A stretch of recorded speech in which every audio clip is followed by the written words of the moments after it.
মুভির শুরুতে আমাদেরকে দেখানো হয় শহরের সমস্ত লোক হঠাৎ কোনো একটা কারণে লাশে পরিণত হয়ে গিয়েছে। শহরের মধ্যে হঠাৎ কি এমন ঘটনা ঘটলো যেটার কারণে সবাই একই সাথে মারা যায়, সেটা আমরা পরে জানতে পারবো। এরপর আমাদেরকে ট্রেনজিও নামের একটা লোককে দেখানো হয় যে এয়ারপোর্টে বসেছিল। সে টিভিতে একটা নিউজ দেখতে পায়। তখনই সে দেখে যে নিউজ রিপোর্টার হঠাৎ অজ্ঞান হয়ে গিয়েছে। এরপর টিভিতে সে সেই নিউজটাও দেখতে পায় যে শহরের সমস্ত লোক হঠাৎ কোনো একটা কারণে মারা গিয়েছে। কিন্তু ট্রেনজিওকে দেখে মনে হচ্ছিল যে সে এটার ব্যাপারে আগে থেকেই জানতো। সে এই সব দেখার পর নিজেই নিজেকে বলতে শুরু করে, আমাকে এখন যা কিছু করতে হবে সেটা খুব দ্রুত করা উচিত। এরপর সে সেখানে দাঁড়িয়ে থাকা একটা সিকিউরিটি গার্ডের কাছে থেকেই তার বন্দুক ছিনিয়ে নিয়ে সোজা একটা প্লেনের মধ্যে ঢুকে পড়ে, যেটা মস্কোতে যাচ্ছিল। কিন্তু এখনো পর্যন্ত সেই প্লেনের পাইলট এসে পৌঁছায়নি। সেই প্লেনের মধ্যে কো পাইলট ছিল, যাকে সে বলে তোমাকে এখনই প্লেনটাকে ওড়াতেই হবে। কিন্তু কো পাইলট তাকে পরিষ্কারভাবে মানা করে দেয়। সেই জন্য ট্রেনজিও এখন তার একটা হাতে প্রচুর জোরে আঘাত করে, যেটার ফলে সে আহত হয়ে পড়ে। এরপর ট্রেনজিও প্লেনের মধ্যে যে সমস্ত যাত্রীরা ছিল তাদের সবাইকে গিয়ে জিজ্ঞাসা করে, তোমাদের মধ্যে কেউ কি প্লেন ওড়াতে পারো? সেখানে এক মহিলা ছিল যে কিনা এর আগে একজন পাইলট ছিল, যার নাম সেলভি। সে তাকে বলে, আমি প্লেন ওড়াতে দক্ষ। এরপর সে তার সাহায্যে সেই প্লেনটাকে উড়িয়ে সেখানে থেকে বেরিয়ে আসে। প্লেন টেক অফ করার পর সেলভি ট্রেনজিওকে জিজ্ঞাসা করে যে সেই এই প্লেনটাকে হাইজ্যাক করলো কী কারণে। ট্রেনজিও বলে, আমি নাটোতে একজন সৈনিক ছিলাম, আমি এমন কিছু জানি যেটা খুবই ভয়ঙ্কর। সে বলে, সূর্যের রশ্মি এখন খুবই বিপজ্জনক হয়ে উঠেছে, সেটার সংস্পর্শে এখন যেই আসবে সেই মারা যাবে। এমনকি সে ঘরের মধ্যে থাকলেও বাঁচতে পারবে না। জাপান এবং রাশিয়াতে ইতিমধ্যেই এই সব ঘটে গিয়েছে। আমাদেরকে আমাদের প্লেনটাকে যতটা সম্ভব সূর্যের রশ্মি থেকে দূরে রাখতে হবে, তবেই আমরা বাঁচতে পারবো।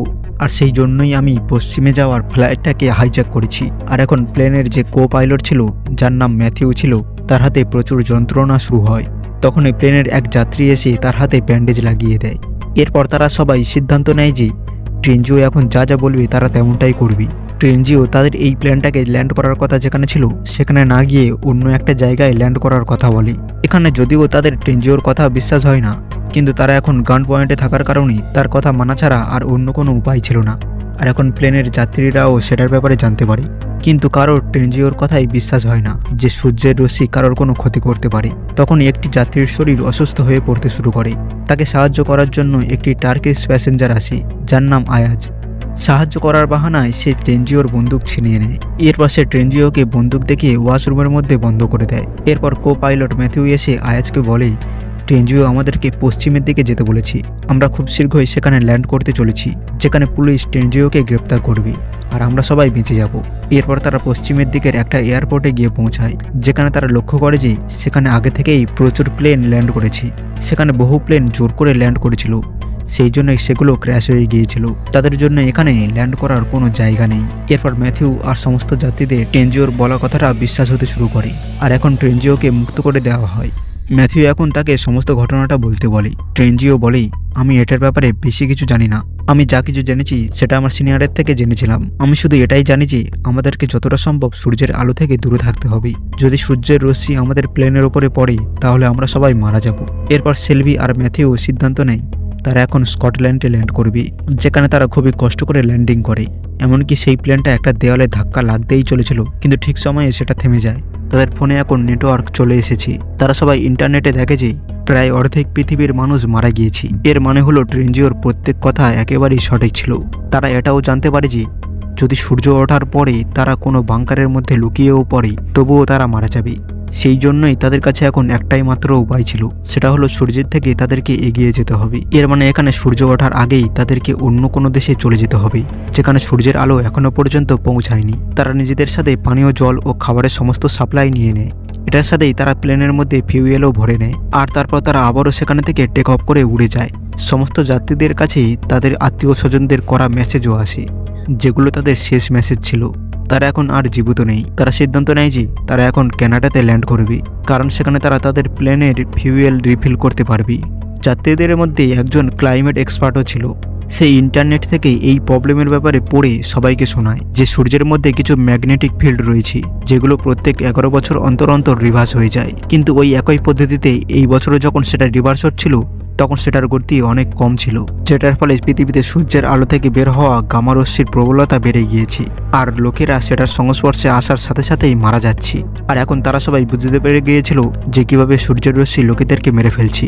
অন্যদিকে আয়াজ ইন্টারনেটে দেখতে পায় প্লেনের মধ্যে থাকা যাত্রীদের মধ্যে 3 জন যাত্রী সন্ত্রাসবাদী ছিল, কিন্তু তারা এখন কিছুই বুঝতে পারছিল না যে তারা ওই সন্ত্রাসবাদীদের সাথে কিভাবে মোকাবেলা করবে। তখন হঠাৎ তাদের 3 জনের মধ্যে একজন একটা শ্যাম্পেনের বোতল খোলে। তখন এক বৃদ্ধ লোক সেটার আওয়াজ শুনে সেটাকে গুলির শব্দ বলে মনে করে।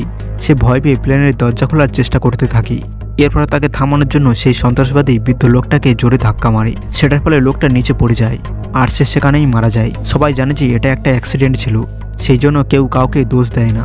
কিছুক্ষণ পর তাদের প্লেন কানাডাতে ল্যান্ড করে, যেখানে এখন তাদেরকে প্লেনের ফিউয়েল এবং খাবারের সামগ্রী নেওয়ার ছিল। কিন্তু এখন সবাই সেই 3টি সন্ত্রাসবাদীদের থেকে পিছু ছাড়াতে চাইছিল। সেই জন্য এখন তারা গিয়ে সন্ত্রাসবাদীদেরকে বলে, আমাদের প্লেনের রেডিওটা খারাপ হয়ে গিয়েছে, তোমাদেরকে গিয়ে একটা রেডিও খুঁজে আনতে হবে। তারা তারপর রাজি তো হয়ে যায়, কিন্তু তারা তাদের সাথে আরো 2 জন লোককে যেতে বলে। এরপর তারা একটি ছেলে ও একটি মেয়েকে সাথে নিয়ে রেডিও খুঁজতে বেরিয়ে পড়ে। অন্যদিকে যে বৃদ্ধ লোকটি মারা গিয়েছিল তাকেও পুঁতে ফেলা হয়। তখন যে 5 জন রেডিও খুঁজতে গিয়েছিল তারা রেডিও পেয়ে যায়। তাদের মধ্যে যে ছেলেটা ছিল সে প্ল্যানের ব্যাপারে জানতো যে তাকে যে কোনো উপায়ে এইসব সন্ত্রাসবাদীদেরকে এখানে ছেড়ে পালিয়ে যেতে হবে। এরপর সে খুবই চালাকের সাথে সেই 3 জন সন্ত্রাসবাদীদেরকে একটা রুমের মধ্যে বন্ধ করে দেয়। কিন্তু তার সাথে যে মেয়েটি এসেছিল সে তাদের প্ল্যানের ব্যাপারে কিছুই জানতো না। সে বলে, তুমি ওদের সাথে এমনটা কেন করছো? আমি ওদেরকে নিয়ে তবেই এখানে থেকে যাব। ছেলেটি তাকে নিজের সাথে নিয়ে যেতে চাইছিল, কিন্তু মেয়েটি যেতে রাজি হয় না। সেই জন্য ছেলেটাকে এখন একাই রেডিও নিয়ে সেখানে থেকে পালাতে হয়। সন্ত্রাসবাদীরা তার পিছু করতে থাকে, কিন্তু কোনো রকমে সে তাদের থেকে বেঁচে পালিয়ে এসে প্লেনের মধ্যে প্রবেশ করে। সন্ত্রাসবাদীরা তাদের প্লেনের উপরে প্রতিনিয়ত গুলি চালাতে থাকে, যেটার ফলে একটা গুলি এসে প্লেনের জানালাতে লাগে আর সেটাতে একটা ক্র্যাক দেখা যায়। এরপর প্লেন টেক অফ হয়ে যায়, আর এখন সেই সন্ত্রাসবাদীরা আর মেয়েটি সেই জায়গাতেই থেকে যায়। প্লেন টেক অফ করার পর তারা সেই রেডিওর মাধ্যমে অন্য একটা প্লেনের সাথে কন্ট্যাক্ট করে। তখন তারা জানতে পারে যে স্পেসে এমন একটা জায়গা আছে যেটাকে অ্যাস্ট্রোনটদের প্র্যাকটিসের জন্য বানানো হয়েছে, আর সেখানে মানুষেরা পুরোপুরিভাবে সুরক্ষিত থাকতে পারবে, কিন্তু সেখানে মাত্র 100 জনের মতো থাকার জায়গা আছে। তারা এখন সিদ্ধান্ত নিতে পারছিল না যে তাদেরকে সেখানে যাওয়া উচিত হবে কিনা, কারণ সেই জায়গাটা এখানে থেকে বহু দূর ছিল আর তাদের কাছে এটা ছাড়া আর অন্য কোনো উপায়ও ছিল না। ঠিক তখনই প্লেনের মধ্যে একটা অ্যালার্ম বাজতে শুরু করে, যেটা কিনা একটা ল্যান্ডিং গিয়ারের ছিল। তারা বুঝতে পারে যে সেই 3 জন সন্ত্রাসবাদীদের মধ্যে কেউ ল্যান্ডিং গিয়ারের মধ্যে লুকিয়ে তাদের সাথেই যাচ্ছে। তারা এখন ডিসাইড করে যে তারা প্লেনটাকে আরও স্পিডে উড়াবে, যাতে সেই সন্ত্রাসবাদী নিঃশ্বাস না নিতে পারে আর সে মারা যায়। এরপর তারা তেমনটাই করে, কিন্তু স্পিড বাড়ার কারণে সেই জানালাটা যেটাতে একটা গুলি এসে লেগেছিল সেটা ভেঙে যায়, আর সেটার কারণে প্লেনের মধ্যে থাকা সমস্ত অক্সিজেন বেরিয়ে যায়। প্লেনের মধ্যে থাকা সমস্ত যাত্রীদের এখন নিঃশ্বাস প্রশ্বাস নিতে অসুবিধা হচ্ছিল। তাদের প্লেনের মধ্যে একটা বাচ্চাও ছিল যার অ্যাস্থমার প্রবলেম ছিল।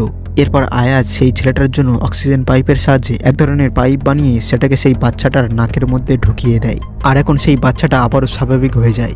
এটার সাথেই তারা সবাই মিলে সেই প্লেনের ভাঙা জানালাটাকে বন্ধও করে দেয়, কিন্তু এখনও সেই সন্ত্রাসবাদী সেখানেই ছিল। এটার সাথেই তাদের প্লেনের মধ্যে সেই হাওয়ার মধ্যে ভাসমান জায়গায় যাওয়ার মতো পর্যাপ্ত পরিমাণ ফিউয়েল ছিল না। তখন সেলভির মাথায় একটা বুদ্ধি আসে। সে বলে, আলাস্কাতে একটা এমার্জেন্সি ল্যান্ডিং এয়ারপোর্ট আছে, আমাদেরকে সেখানে যাওয়া উচিত। কিন্তু সর্বপ্রথমে তাদেরকে ল্যান্ডিং গিয়ারের মধ্যে যে সন্ত্রাসবাদী লুকিয়ে আছে তার থেকে পিছু ছাড়াতে হবে, তবেই তারা নিশ্চিন্তে ল্যান্ড করতে পারবে। এরপর ট্রেনজিও, আয়াজ আর একজন যাত্রী সেই জায়গায় পৌঁছে যায় যেখানে সন্ত্রাসবাদীটা লুকিয়ে ছিল। তারা সেই সন্ত্রাসবাদীকে মেরে উপরে চলে আসে। এরপর তারা যখন ফিরে আসে তখন সমস্ত যাত্রীরা মিলে আয়াজকে ঘিরে ধরে, কারণ আয়াজের ব্যাগের মধ্যে থেকে তারা বহুমূল্যবান কিছু হিরে পেয়েছিল। সেই প্লেনের মধ্যে একজন যাত্রী যার শরীর প্রথমে খারাপ হয়ে গিয়েছিল, সে বলেছিল যে সে হিরে গিলে নিয়েছিল, সেই জন্য তার শরীর খারাপ হয়ে পড়েছিল, যেটার কিছুক্ষণ পর সে মারাও যায়। আর এখন সেই হিরে আয়াজের কাছে পাওয়া গিয়েছে, যেটার পর আয়াজ সবাইকে বলে দেয় যে সে হিরের স্মাগলিং করে। সে এইসব হিরেগুলো একটা মিউজিয়াম থেকে চুরি করেছিল, যেগুলো খুবই মূল্যবান। আর যেই লোকটা ওই হিরেগুলো গিলে নিয়েছিল সে তারই লোক ছিল। তাকে কবর দেওয়ার সময় সে তার পেট থেকে হিরেগুলো বের করে নিয়েছিল। আর এখন যেহেতু সবাই আয়াজের আসল পরিচয় জানতে পারে, তখন সবাই তাকে একজন ক্রিমিনাল বলে মানতে শুরু করে আর তাকে হাত করা পরিয়ে বেঁধে ফেলে। এরপর তারা সেই এমার্জেন্সি ল্যান্ডিং এয়ারপোর্টে ল্যান্ড করে, যেখানে তারা প্লেনের ভাঙা জানালাটি ঠিক করেই সেটার ফিউয়েল রিফিল করে। আর এখন তারা ভোটিং করার সিদ্ধান্ত নেয় যে আয়াজকে তারা নিজেদের সাথে নিয়ে যাবে না তাকে এখানেই ছেড়ে দিয়ে চলে যাবে। এরপর তারা ভোটিং করে, আর সেখানে ফলাফল হিসাবে তারা আয়াজকে নিজেদের সাথে নিয়ে যাওয়ার সিদ্ধান্ত নেয়। এখানে ট্রেনজিও সবাইকে বলে, আমি যখন ন্যাটোতে কাজ করতাম আর সেখানে যখন প্রথমবার গামারস্যির ব্যাপারে জানতে পারি, তখন তারা এমন একটা শেল্টার বানানোর কথা আলোচনা করছিল যেটা কিনা মানুষদের জন্য পুরোপুরিভাবে সুরক্ষিত ছিল। তারা হয়তো এতদিনে সেটা বানিয়েও ফেলেছে, কিন্তু আমি জানি না যে সেই শেল্টার কোথায় বানানো হয়েছে। তারপর তারা আবারও সেখান থেকে রওনা দেয়। এরপর তারা আরও একটা ঘটনার ব্যাপারে জানতে পারে, যেটা হলো গামারস্যি তাদের সমস্ত খাবারগুলোকে খারাপ করে দিচ্ছে, কারণ তারা এখন যে সমস্ত খাবারগুলো নিজেদের সাথে করে নিয়ে এসেছিল সেগুলোর এখন কোনো স্বাদ ছিল না। এটার মানে হলো খুব শীঘ্রই পৃথিবী থেকে খাবারও শেষ হতে চলেছে। যদি কেউ ওই রশ্মির হাত থেকে বেঁচেও যায় তবুও তারা খিদেই মারা যাবে। অন্যদিকে আমরা ম্যাথিউকে দেখতে পাই, যে কিনা বহু সময় ধরে বিশ্রাম না নিয়ে প্লেনে ওড়াচ্ছিল।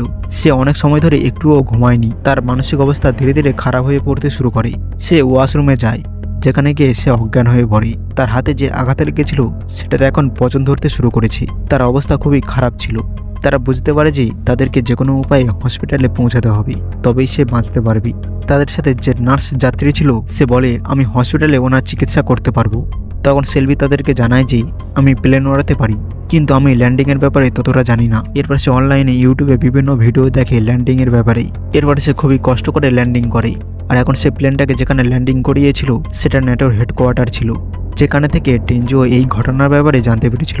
আসলে তাদের পুরো বিশ্বাস ছিল যে ন্যাটো সেই শেল্টারটা নিশ্চয়ই এখানেই কোথাও বানিয়েছে। আর এখন তারা 3টে টিমে বিভক্ত হয়ে যায়। প্রথম টিমের দায়িত্ব দেওয়া হয় ম্যাথিউকে হসপিটালে নিয়ে গিয়ে তার চিকিৎসা করানো। দ্বিতীয় টিমকে বলা হয় তারা যেন সেই শেল্টারটা খুঁজে বের করে। আর তৃতীয় টিমকে প্লেনের সমস্ত রকম সাপ্লাই মানে খাবারের সামগ্রী আর ফিউয়েল রিফিল করার। এরপর সবাই যে যার কাজে লেগে যায়। এরপর আমাদেরকে প্রথম টিমকে দেখানো হয় যারা হসপিটালে গিয়েছিল ম্যাথিউর চিকিৎসা করাতে। সেখানে সেই নার্স যাত্রী তার অপারেশন করে তাকে দরকারি সমস্ত ওষুধ দিয়ে দেয়। অন্যদিকে আমাদেরকে দ্বিতীয় টিমকে দেখানো হয় যেখানে ট্রেনজিও, আয়াজ আর অন্য একটা লোক ন্যাটোর অফিসে পৌঁছে গিয়েছি, যেখানে ট্রেনজিও আর আয়াজের মধ্যে ঝগড়া শুরু হয়ে যায়, যেটা কিছুক্ষণের মধ্যেই মারপিটে রূপান্তরিত হয়ে যায়। এরপর ট্রেনজিও আয়াজের মাথায় জোরে আঘাত করে, যেটার ফলে আয়াজ অজ্ঞান হয়ে যায়। তার মাথা থেকে রক্ত বেরিয়ে আসতে থাকে। অন্যদিকে সেই তৃতীয় লোকটা একটা সিসিটিভির রেকর্ডিং শুনছিল। রেকর্ডিং শোনার পর সে জানতে পারে যে সেই শেল্টারটা কোথায় আছে। ঠিক তখনই সে সিসিটিভি ক্যামেরাতে আয়াজকে অজ্ঞান অবস্থায় পড়ে থাকতে দেখতে পায়। সে এটার ব্যাপারে জিজ্ঞাসা করায় ট্রেনজিও তাকে বলে সে তাকে ভুলবশত মেরে ফেলেছে, এতে তার কোনো দোষ ছিল না। সে সেই লোকটাকে এটার ব্যাপারে অন্য কাউকে বলতে মানা করে দেয়। এরপর সমস্ত যাত্রী প্লেনের কাছে আবারও একত্রিত হয়, যেখানে এখন ম্যাথিউকে অনেকটা সুস্থ দেখাচ্ছিল। এরপর সবাই প্লেনের মধ্যে আয়াজের জন্য অপেক্ষা করতে থাকি। ট্রেনজিও বলে, আমার মনে হয় না যে ও আর ফিরে আসবে। আর যখনই তারা প্লেনটাকে স্টার্ট করে ঠিক তখনই সেখানে আয়াজ এসে পড়ে। তাকে প্লেনের মধ্যে নিয়ে নেওয়া হয়। এরপর সে সবাইকে সমস্ত সত্যি কথাটা বলে দেয়, যেটার পর সবাই মিলে ট্রেনজিওকে বন্দি করে ফেলে, কারণ সে আয়াজকে মারার চেষ্টা করেছিল। এরপর তারা রওনা দেয় ন্যাটোর সেই আন্ডার ওয়াটার বাংকারের দিকে, যেখানে তারা সুরক্ষিত থাকতে পারবে। কিন্তু তারা জানতো যে তারা যদি একবার সেখানে ল্যান্ড করে আর তারপর যদি সেখানে বাংকার না থাকে, অথবা তাদেরকে যদি সেই বাংকারের মধ্যে প্রবেশ করতে না দেওয়া হয়, তাহলে তাদের কাছে এতটা ফিউয়েল থাকবে না যে যেটার সাহায্যে তারা সেখানে থেকে বেরিয়ে আসতে পারবে। আর তারপর সূর্যোদয় হওয়ার পর তাদের মৃত্যু হবে। কিন্তু তাদের কাছে এটা ছাড়া বাঁচার আর অন্য কোনো উপায়ও ছিল না। কিছুক্ষণ পর তারা সেখানে ল্যান্ড করে, যেখানে বাংকারটা ছিল। কিন্তু তাদের কাছে এখন মাত্র 20 মিনিট সময় আছে। ততক্ষণে তাদেরকে সেই বাংকারটাকে খুঁজে বের করতে হবে। এরপর তারা গাড়িতে চড়ে সেই দিকে রওনা দেয়। কিন্তু আয়াজ যে গাড়িটা চালাচ্ছিল সেটার অ্যাক্সিডেন্ট হয়ে যায়, কারণ আয়াজের প্রচুর রক্ত বেরিয়ে যাওয়ায় সে দুর্বল হয়ে পড়েছিল। কিন্তু অন্য গাড়িটা যেটা সেলভি চালাচ্ছিল সেটা সেই জায়গায় পৌঁছে যায় যেখানে বাংকার থাকার সম্ভাবনা ছিল।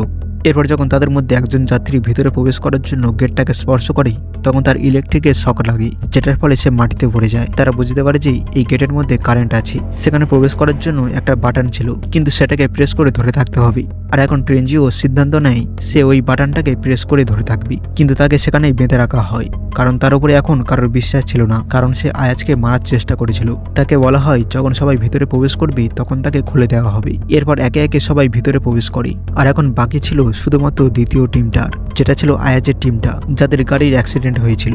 কিন্তু তারা অন্য রাস্তা দিয়ে ভিতরে প্রবেশ করে। আর তারপর সবাই এক হয়ে যায়। তাদের সামনে এখন ন্যাটোর একটা অফিসার আসি, আর সে তাদেরকে বলে, তোমাদের সবাইকে এখানে স্বাগত, তোমরা সবাই এখানে পুরোপুরিভাবে সুরক্ষিত। এর মানে ট্রেনজিওর কথা সঠিক ছিল। এমন একটা বাংকার আছে যেখানে মানুষ সুরক্ষিত থাকতে পারবে। যদিও তারা সবাই বেঁচে গিয়েছিল, কিন্তু ট্রেনজিও এখনো পর্যন্ত বাইরেই ছিল। আর এখন যেহেতু তারা অনেক ভিতরে চলে এসেছিল, সেই কারণে তারা যদি তাকে বাঁচানোর জন্য যায় ততক্ষণে সূর্যোদয় হয়ে যাবে। সেই জন্য তারা কেউ ট্রেনজিওকে বাঁচানোর জন্য যায় না। অন্যদিকে দেখতে না দেখতেই সূর্যোদয় হতে শুরু করে। ট্রেনজিও নিজেকে মুক্ত করার বহু চেষ্টা করে, কিন্তু সে ব্যর্থ হয়। অবশেষে সে হার মেনে নেয়। আর গডের কাছে প্রার্থনা করে যে তিনি যেন তার সমস্ত খারাপ কাজের জন্য তাকে ক্ষমা করে দেন। আর তারপর সূর্যের রশ্মি তার উপরে পড়ার কারণে তার মৃত্যু ঘটে। আর এটার সাথেই মুভির সমাপ্ত হয়ে যায়। এখানে টেনজিওর সাথে তারা যেটা করেছিল সেটা করা মোটেও উচিত হয়নি, কারণ একমাত্র টেনজিওর জন্যই প্লেনের সমস্ত যাত্রীরা আজ জীবিত অবস্থায় সুরক্ষিত স্থানে পৌঁছাতে পেরেছিল। বাকি আপনাদের এটার ব্যাপারে কি মতামত অবশ্যই কমেন্ট করে জানাবেন। ভিডিওটা ভালো লাগলে একটা লাইক করে দেবেন। দেখা হবে পরের ভিডিওতে। সেটার জন্য চ্যানেলটিকে সাবস্ক্রাইব করে বেল আইকনে ক্লিক করে দিন।